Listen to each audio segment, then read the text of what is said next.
कुछ ही देर में सोमनाथ में शौर्य यात्रा शुरू होने वाली है। जिन लोगों ने सोमनाथ की रक्षा करते हुए अपने प्राणों की आहुति दी, इस दिव्य तीर्थ को बचाने में जिन्होंने अपने प्राणों तक का बलिदान कर दिया, उन सबको श्रद्धांजलि देने के लिए प्रतीकात्मक ये शौर्य यात्रा। सोमनाथ शौर्य यात्रा में शामिल होने वाले हैं प्रधानमंत्री नरेंद्र मोदी। शौर्य यात्रा में शामिल होने के लिए हजारों लोग जुटे हुए हैं।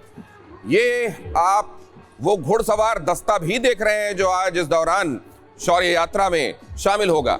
108 घोड़ों का प्रतीकात्मक जुलूस निकाला जाने वाला है शौर्य यात्रा के दौरान। 1026 में पहले आक्रमण के बाद से कुल इतिहास जो अभी ज्ञात है वो 1300 सालों का है सोमनाथ जी के मंदिर का। और यहां 1026 मतलब आज से 1000 साल पहले पहला आक्रमण हुआ था। 17 बार आक्रमण हुए, लेकिन अत्याचार पर आस्था हमेशा भारी पड़ी। और इसीलिए कहा जा रहा है कि देश की जिजीविषा को दिखाने वाला महातीर्थ है सोमनाथ। यहां पर ये तस्वीरें आप देख रहे हैं, सांस्कृतिक कार्यक्रमों का आयोजन भी हो रहा है। वो पूरा रूट जिससे होकर शौर्य यात्रा निकलेगी, उसके दोनों तरफ ये मंच बनाए गए हैं जिसमें आप देख रहे हैं लोक संस्कृति से जुड़े हुए कलाकार यहां पर अपनी प्रस्तुतियां दे रहे हैं। बीचों बीच आप बटुक भी देख रहे हैं। ये नन्हे बालक जो अभी जाहिर है विद्या ग्रहण कर रहे हैं और खास तौर से संस्कृत की पढ़ाई जो कर रहे हैं वो भी वहां मौजूद हैं। उनका मंत्रोच्चार भी आपको आगे सुनने को मिलेगा। और ये दिखाई दे रहा है वो घुड़सवार दस्ता जिसका जिक्र अभी मैंने अब किया था। और ये देखिए वहां की ये महिलाएं अपने मधुर स्वर में गाते नाचते सोमनाथ स्वाभिमान पर्व को मनाते। सोमनाथ स्वाभिमान पर्व के अलग अलग बिंदुओं पर बातचीत करने के लिए हमारे साथ जुड़ रहे हैं खास मेहमान। पहले आइए आपको उनसे परिचित करा देता हूं। वैसे तो आप परिचित हैं, लेकिन आज यहां मौजूद हैं तो एक बार फिर से ये रस्म निभा देता हूं। हमारे साथ अब निजेश अवस्थी जुड़ रहे हैं जो कि आप जानते हैं एकेडमिशियन हैं, प्रोफेसर हैं दिल्ली विश्वविद्यालय में और दक्षिणपंथी विचारक हैं। हमारे साथ जुड़ रहे हैं दिनेश कपूर जी भी जो कि इतिहासकार हैं और इतिहास के आईने में प्रामाणिक रूप से क्या क्या सोमनाथ के बारे में पता चलता है वो आपको बताएंगे। और इसके अलावा हमारे साथ जुड़ रहे हैं विवेक श्रीवास्तव भी। जब आज सोमनाथ स्वाभिमान पर्व के दौरान एक सियासी राग भी छिड़ा हुआ है, उस पर भी चर्चा होगी। लेकिन पहले चलते हैं आइए अपने संवाददाता विपिन चौबे के पास। विपिन चौबे मौजूद हैं जब यहां, तो मुझे याद आ रहा है जब ध्वजारोहण हो रहा था अयोध्या जी में, उस वक्त मैं और विपिन आप तक खबरें पहुंचा रहे थे। वहां का माहौल और यहां जो आप महसूस कर रहे हैं, कैसे आप इसको स्पष्ट करेंगे विपिन? देखिए, ये दिखाता है कि आस्था कितनी बड़ी होती है और सनातन धर्म में कितनी बड़ी ताकत है। इन 1000 सालों में आप जानते हैं दिनेश, लगभग 17 बार इस मंदिर को तोड़ने की कोशिश की गई। जिन्होंने तोड़ने की कोशिश की वो इतिहास से मिट गए, लेकिन आज भी शौर्य और पराक्रम के साथ आप इस मंदिर के ध्वजा को लहराते हुए देख सकते हैं। और इसीलिए 1000 साल के इस अटूट विश्वास पर और इसके अलावा मंदिर के पुनर्निर्माण के 75वें साल में देश के प्रधानमंत्री यहां पर पहुंच रहे हैं और 3 दिन का उत्सव चल रहा है। 18 घंटे तक प्रधानमंत्री यहां होंगे और तस्वीरों से मैं आपको वंचित नहीं करूंगा। सौराष्ट्र का ये प्रभास पाटन इलाका, और आप देखिए पूरा सोमनाथ सड़कों पर उमड़ आया है क्योंकि सोमनाथ अपने इतिहास के स्वर्णिम दौर में है। और आप समझिए कि ठीक आज से 25 साल पहले 2001 में जब 50वां साल सोमनाथ अपना मना रहा था, तो इसी जगह पर तत्कालीन प्रधानमंत्री अटल बिहारी वाजपेयी आए थे और बतौर मुख्यमंत्री नरेंद्र मोदी उनका स्वागत कर रहे थे। लेकिन 25 साल में दौर ऐसा बदला कि अब वही मुख्यमंत्री देश के प्रधानमंत्री हैं। सोमनाथ अपना 75वां पुनर्निर्माण उत्सव मना रहा है। शौर्य यात्रा निकलने वाली है और अब शौर्य यात्रा की तस्वीरें मैं आपको दिखा रहा हूं। 108 घोड़े हैं जो गुजरात पुलिस के, ये आगे आगे चलेंगे, पीछे प्रधानमंत्री होंगे, बटुक होंगे, पूरे गुजरात के बच्चे होंगे।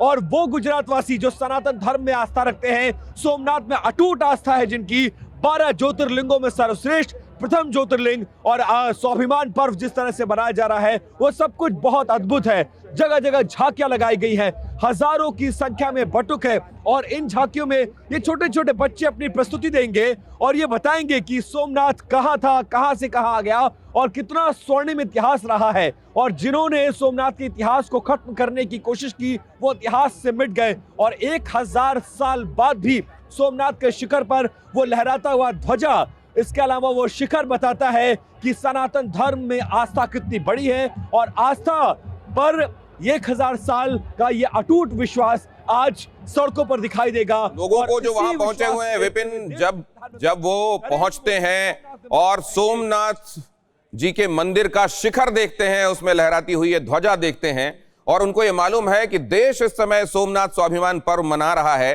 तो वो क्या उद्गार आपके साथ साझा करते हैं वो जानने के लिए आगे मैं आपके पास आऊंगा। आज जिस तरह की कवरेज आप TV9 भारतवर्ष पर सोमनाथ स्वाभिमान यात्रा की पर्व की देखने वाले हैं, शौर्य यात्रा की देखने वाले हैं, वैसी तस्वीरें, वैसी कवरेज कहीं और नहीं मिलने वाली। आइए अपने मेहमानों का रुख करते हैं और सबसे पहले अवनीश जी के पास ये समझने के लिए, अवनीश जी, आपके हिसाब से इस देश के नागरिक के लिए और इस देश के लिए इस पर्व का क्या महत्व देखते हैं आप? दिनेश जी, सबसे बड़ी और महत्वपूर्ण बात यह है कि अब तक आज़ादी के बाद जो इतिहास पढ़ाया गया वो सिर्फ ये पढ़ाया गया कि हम गुलाम हुए, उससे हारे, उससे हारे, इससे हारे, उसने विजित किया, वो मुट्ठी भर फौज लेके आया था, यहाँ पर छोटे छोटे राजाओं में, रियासतों में बटा हुआ था हिंदू समाज। लेकिन सोमनाथ का मंदिर 1000 वर्ष के भारतीय समाज और हिंदू समाज के संघर्ष का इतिहास है। कितनी बार तोड़ोगे तुम उतनी बार बनाएंगे, जितनी बार तोड़ा गया उतनी बार बना।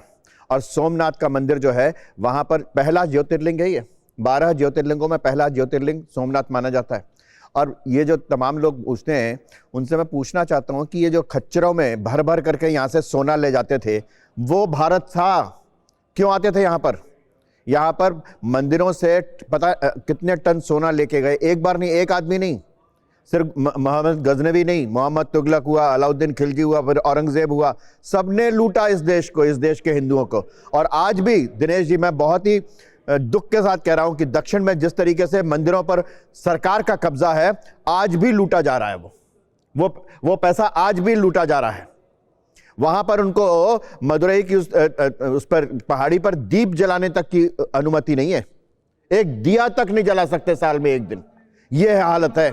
ये जो सोमनाथ का मंदिर है, ये भारतीय और हिंदू समाज को वास्तव में उसके दो भीतर। सवाल इसमें अवनीश जी आपसे मेरे, एक तो ये कि आपने कहा कि इतने सारे, और सोमनाथ तो सबका ही लगभग आक्रमण का बिंदु बना, हमेशा शिकार हर एक आक्रमणकारी यहां पहुंचा। ये जितने बड़े आक्रमणकारियों का हम नाम सुनते हैं वो वहां पहुंचे, उन्होंने विध्वंस किया, तोड़ा फोड़ा और साथ में लूट कर भी ले गए।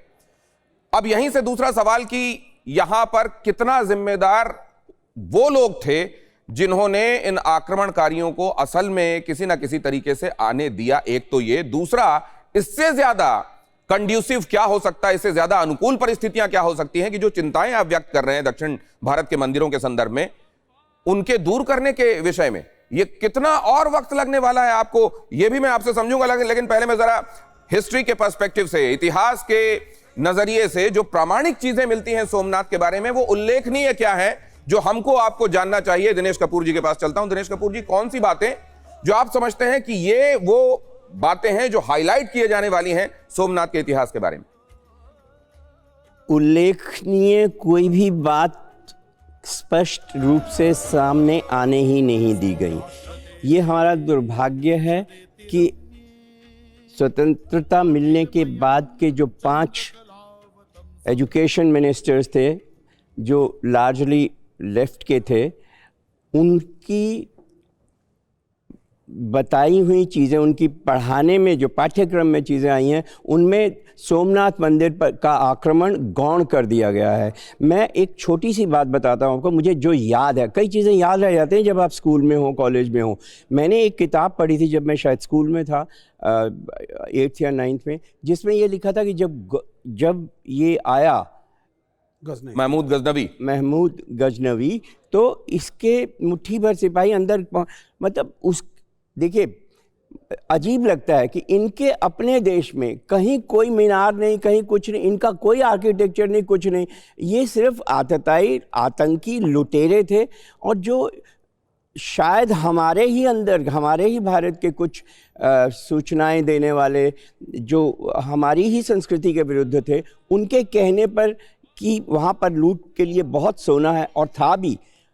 जो सोना वो लूट के गया है, आज के एस्टिमेट के मुताबिक वो कम से कम 200 करोड़ रुपए के बराबर है। और जब वो अंदर एंटर हुआ तो वो हैरान रह गया, क्योंकि जो शिवलिंग था वो हवा में था, और इसका एक बिल्कुल साइंटिफिक रीज़न था जिसकी वजह से वो हवा में था।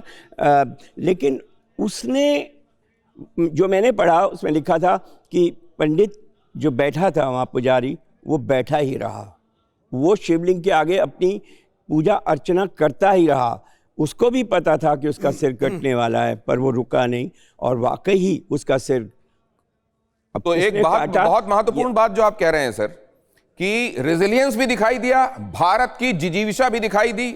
वो पुजारी उसी जिजीविषा का प्रतिनिधित्व कर रहा था जो वहां बैठा हुआ था, तब भी जब प्राणों का संकट सामने दिखाई दे रहा था। लेकिन आपने उससे महत्वपूर्ण बात उससे पहले कही कि जैसा हम हमेशा जानते हैं कि भारत में जब जब ये आक्रांता आए और ये सफल हुए, तो किले के दरवाजे कहीं ना कहीं अंदर से ही खुले।